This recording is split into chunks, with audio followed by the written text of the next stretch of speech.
Hello everyone, स्वागत है आप सबका इंडिया क्लास पे।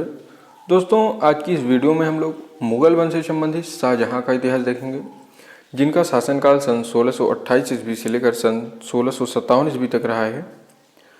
दोस्तों, शाहजहां का नाम एक ऐसे आशिक के तौर पर लिया जाता है जिसने अपनी बेगम मुमताज़ बेगम के लिए विश्व की सबसे खूबसूरत इमारत ताजमहल बनाने का यत्न किया था, या फिर अपनी पत्नी की याद में इन्होंने ताजमहल का निर्माण करवाया था। इन्होंने और भी कुछ खास महलों का निर्माण करवाया था, जैसे दीवाने खास महल और मयूर सिंहासन भी इन्हीं के शासनकाल में स्थापित किया गया था।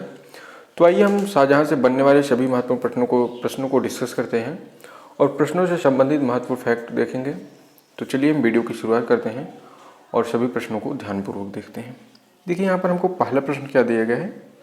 पहला प्रश्न हमको दिया है डॉट डॉट करके, को वास्तुशिल्प का राजा कहा गया क्योंकि उसके शासनकाल में विश्व मुगल साम्राज्य की कला एवं संस्कृति के अद्वितीय विकास का गवाह बना। तो ऑप्शन ए दिया है जहांगीर को, ऑप्शन बी है अकबर को, ऑप्शन सी है शाहजहां को, ऑप्शन डी दिया है औरंगजेब को। तो इसका सही आंसर हमारा क्या हो जाएगा, ऑप्शन सी। शाहजहां को वास्तुशिल्प का राजा कहा गया क्योंकि उसके शासनकाल में विश्व मुगल साम्राज्य की कला एवं संस्कृति के अद्वितीय विकास का गवाह बना। अब आइए इनसे संबंधित हम थोड़ा पॉइंट देख लेते हैं। शाहजहां को वास्तुकार राजा कहा जाता है क्योंकि उसके शासनकाल के दौरान दुनिया ने मुगल साम्राज्य की कला और संस्कृति का एक अनूठा विकास देखा। आगरा में ताजमहल, दिल्ली में लाल किला, आगरा में मोती मस्जिद, दिल्ली में जामा मस्जिद उनके कुछ उल्लेखनीय स्थापत्य योगदान हैं। तो चलिए अब हम नेक्स्ट प्रश्न को देखते हैं। अगला प्रश्न हमको दिया गया है, आगरा में यमुना नदी के किनारे अपनी पत्नी मुमताज महल के लिए ताजमहल किसने बनवाया था। तो ऑप्शन ए है अकबर, ऑप्शन बी दिया है शाहजहां, ऑप्शन सी दिया है औरंगजेब, ऑप्शन डी दिया गया है जहांगीर। तो इसका सही आंसर क्या हो जाएगा, ऑप्शन बी। शाहजहां ने यमुना नदी के किनारे अपनी पत्नी मुमताज महल के लिए ताजमहल बनवाया था और इन्होंने अपनी पत्नी के ही नाम पर, मुमताज महल के नाम पर ही ताजमहल का नाम रखा हुआ है। तो आइए इस प्रश्न से भी संबंधित हम पॉइंट को देख लेते हैं। शाहजहां ने आगरा में यमुना नदी के किनारे अपनी पत्नी मुमताज महल के लिए ताजमहल बनाया था। भारत के आगरा में यमुना नदी के दक्षिणी तट पर 20 साल की अवधि में निर्मित हुआ, यानी ताजमहल हमारा 20 साल में बनकर तैयार हुआ था। प्रसिद्ध परिषद मुगल वास्तुकला के सबसे उत्कृष्ट उदाहरणों में से एक है, जिसमें भारतीय, फारसी और इस्लामी प्रभाव भी शामिल है। अब चलिए हम तीसरा प्रश्न देखते हैं। अगला प्रश्न हमको दिया गया है, राजकुमार खुर्रम। तो यह खुर्रम किसका नाम है, तो यह शाहजहां का ही नाम बचपन का खुर्रम था। राजकुमार खुर्रम को बड़े होने के बाद किस नाम से जाना गया। तो इसका सही आंसर हमारा क्या हो जाएगा, ऑप्शन बी, शाहजहां को। बड़े होने के बाद खुर्रम को शाहजहां के नाम से जाना गया। इनसे संबंधित हम देख लेते हैं पॉइंट। राजकुमार खुर्रम बड़े होकर शाहजहां के नाम से जाने लगे। वह 5वें मुगल सम्राट थे। यह 5वें मुगल सम्राट रहे हैं जिन्होंने सन 1628 ईस्वी से 1658 ईस्वी तक शासन किया। उन्होंने अपने शासनकाल के दौरान प्रसिद्ध ताजमहल का निर्माण किया और उनका शासनकाल मुगल वास्तुकला की ऊंचाई का प्रतिनिधित्व करता है। अर्थात इन्होंने अपने शासनकाल में कई वास्तुकलाओं का, यानी कई इमारतों को बनवाया था। अब चलिए हम नेक्स्ट प्रश्न की ओर चलते हैं। अगला प्रश्न हमको दिया है, मयूर सिंहासन की शुरुआत किसने की थी और यह क्या था, मयूर सिंहासन क्या था। तो इसका ऑप्शन ए है औरंगजेब, ऑप्शन बी दिया है शाहजहां, ऑप्शन सी है अकबर, ऑप्शन डी दिया है हुमायूं। तो इसका सही आंसर हो जाएगा, मयूर सिंहासन की जो शुरुआत हुई थी इसे शाहजहां ने किया था। और यह क्या था, तो इसको भी हम देख लेते हैं।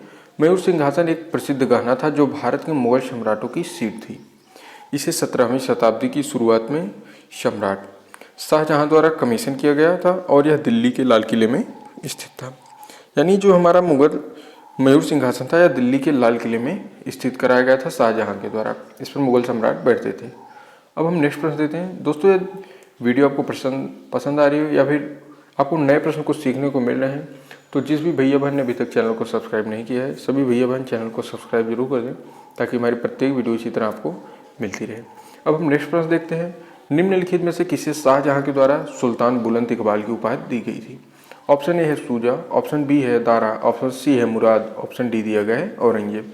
तो इसका सही आंसर हमारा क्या हो जाएगा, ऑप्शन बी, दारा को।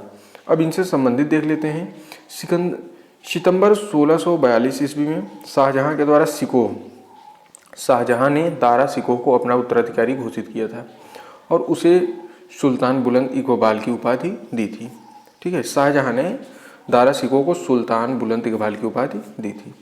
अब हम नेक्स्ट प्रश्न देखते हैं। अगला प्रश्न हमको दिया गया है, निम्नलिखित में से किसने मुगल कालीनता का वर्णन करते हुए शाहजहां के शासनकाल में चार चमन पुस्तक लिखी थी? ऑप्शन ए है चंद्रभान ब्रह्मांड, ऑप्शन बी है मोहम्मद वारिस, ऑप्शन सी है गुलबदन बेगम, ऑप्शन डी है अबुल फजल। तो इसका सही आंसर हमारा क्या हो जाएगा? चंद्रभान ब्रह्मांड ने। चंद्रभान ब्रह्मांड ने मुगल कालीनता का वर्णन करते हुए शाहजहां के शासनकाल में चार चमन नामक पुस्तक लिखी हुई थी। अब आइए इससे संबंधित हम पॉइंट को देख लेते हैं। चंद्रभान ब्राह्मण ने शाहजहां के शासनकाल के दौरान मुगल कालीनता का वर्णन करते हुए चार चमन पुस्तक लिखी थी।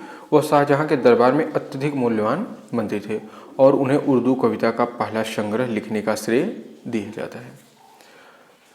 अब हम चलिए नेक्स्ट प्रश्न देखते हैं। अगला प्रश्न हमको क्या दिया गया है? अगला प्रश्न हमको दिया है, दिल्ली में लाल किला और जामा मस्जिद के शासनकाल के दौरान वास्तुकला की विशाल उपलब्धियों के रूप में देखा जाता है। तो ऑप्शन ए दिया है शाहजहां, ऑप्शन बी है जहांगीर, ऑप्शन सी है अकबर, ऑप्शन डी दिया है औरंगजेब। तो इसका सही आंसर हमारा क्या हो जाएगा? शाहजहां। दिल्ली में लाल किला और जामा मस्जिद शाहजहां के शासनकाल के दौरान वास्तुकला का विशाल उपलब्धियों के रूप में देखा जाता है।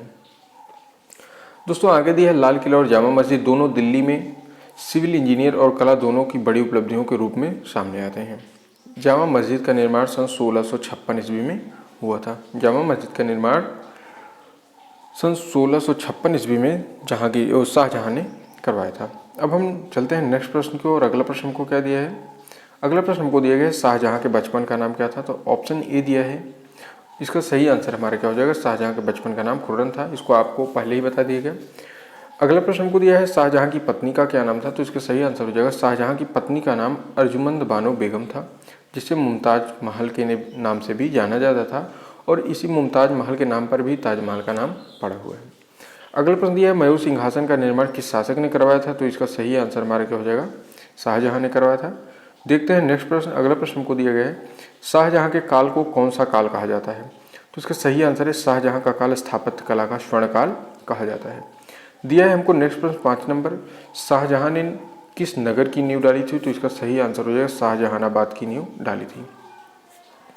नेक्स्ट प्रश्न हमको दिया है, औरंगजेब ने किस महान शासक को बंदी बनाया था? तो इसका सही आंसर क्या हो जाएगा? शाहजहां को।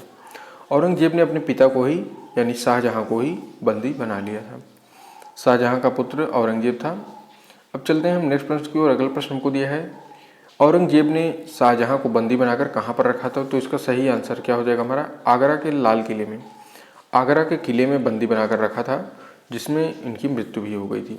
अगला प्रश्न दिया है, शाहजहां की मृत्यु कब हुई? तो इसका सही आंसर हो जाएगा सन 1666 ईस्वी में। नेक्स्ट प्रश्न इसी से संबंधित दिया है, शाहजहां ने किस राज्य को जीतकर मुगल साम्राज्य में मिलाया? तो इसका सही आंसर हो जाएगा अहमदनगर को। शाहजहां ने अहमदनगर को जीतकर मुगल साम्राज्य में मिलाया था। अब हम देखते हैं नेक्स्ट प्रश्न। अगला प्रश्न हमको दिया है, शाहजहां ने किस संवत की शुरुआत की थी? तो इसका सही आंसर हो जाएगा, शाहजहां ने हिजरी संवत की शुरुआत की थी। नेक्स्ट प्रश्न हमको दिया है, शाहजहां ने कौन से कर पुनः लगाए थे? तो इसका सही आंसर है तीर्थ यात्रा कर। शाहजहां ने तीर्थ यात्रा कर अपने शासनकाल में फिर से शुरू कर दिया था।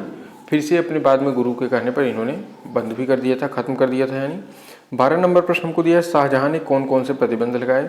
तो पहला प्रतिबंध, इन्होंने आगरा से सभी गिरजाघरों को तोड़वा दिया था, जितने गिरजाघर बनवाए गए थे आगरा में। दूसरा है, इसने नए मंदिरों के निर्माण पर प्रतिबंध लगा दिए कि अब नए मंदिरों का निर्माण नहीं होगा। तीसरा, हिंदू लड़के और मुस्लिम लड़कियों के विवाह पर भी प्रतिबंध शाहजहां ने लगा दिया था। दोस्तों अब हम नेक्स्ट प्रश्न देखते हैं। अगला प्रश्न हमको दिया गया है, शाहजहां ने किसकी सहायता से राजगद्दी हासिल की थी? तो इसका सही आंसर हो जाएगा असाफ खां। अगला प्रश्न हमको दिया, शाहजहां की मृत्यु कैसे हुई? तो इसका सही आंसर है 8 वर्ष कैद में रहने से, यानी इसके बेटे द्वारा इसको कैद कर लिया जाता है, जिसमें 8 वर्ष तक लगभग रहने के बाद इसकी वहीं मृत्यु हो जाती है अंदर ही। नेक्स्ट प्रश्न हमको दिया है, किसका शासनकाल मुगल स्थापत्य का स्वर्ण युग कहा जाता है? इंपॉर्टेंट प्रश्न है, तो इसका सही आंसर हो जाएगा शाहजहां में। अगला प्रश्न हमको दिया गया है, दिल्ली के लाल किले का निर्माण किस मुगल सम्राट ने करवाया था? तो इसका सही आंसर हो जाएगा शाहजहां ने करवाया था। दिल्ली में लाल किले का निर्माण शाहजहां ने करवाया था। दोस्तों आप सबसे एक रिक्वेस्ट है कि आप लोग जितने भी प्रश्न का उत्तर जान रहे हैं, कमेंट बॉक्स में हमको ज़रूर बताएं कि इतने में से इतने प्रश्न का उत्तर हमको पता था। अब हम देखते हैं नेक्स्ट प्रश्न, आगरा का मोती मस्जिद किसने बनवाया था? तो इसका सही आंसर क्या हो जाएगा? शाहजहां ने। अगला प्रश्न हमको दिया है, शाहजहां के समय कौन सी जगह मुगल के हाथ से निकल गई थी? तो इसका सही आंसर क्या हो जाएगा? कंधार। शाहजहां के शासनकाल में कंधार जो जगह थी यह मुगलों के हाथ से निकल गई थी। अब हम नेक्स्ट प्रश्न देखते हैं। अगला प्रश्न हमको दिया है, शाहजहां ने अपनी पत्नी मुमताज महल बेगम का मकबरा कहाँ बनवाया था? तो इसका सही आंसर हो जाएगा आगरा में। देखते हैं नेक्स्ट प्रश्न, ताजमहल के निर्माण में कितना समय लगा था? तो इसका सही आंसर हो जाएगा 20 वर्ष, जिसको आपको पहले बताया गया। अगला और लास्ट प्रश्न दिया गया है, शाहजहां के समय आने वाले फ्रांसीसी का क्या नाम था? शाहजहां के शासनकाल में जो बाहर से फ्रांसीसी आए थे उनका क्या नाम था? तो इसका सही आंसर हो जाएगा फ्रांसिस बर्नियर और फ्रांसिस टवर्नियर थे। दो लोग आए थे, एक का नाम था फ्रांसिस बर्नियर और दूसरा था टवर्नियर। तो दोस्तों इस प्रकार आपका शाहजहां से बनने वाले जितने भी महत्वपूर्ण प्रश्न बन सकते थे सभी प्रश्नों को डिस्कस किया गया और उनसे संबंधित सभी महत्वपूर्ण टॉपिकों को भी, पॉइंटों को भी बताया गया है। आपका कोई भी एग्जाम हो इससे बाहर आपका कोई भी प्रश्न नहीं बनेगा। तो मिलते हैं हम आपको नेक्स्ट वीडियो में, तब तक के लिए जय हिंद।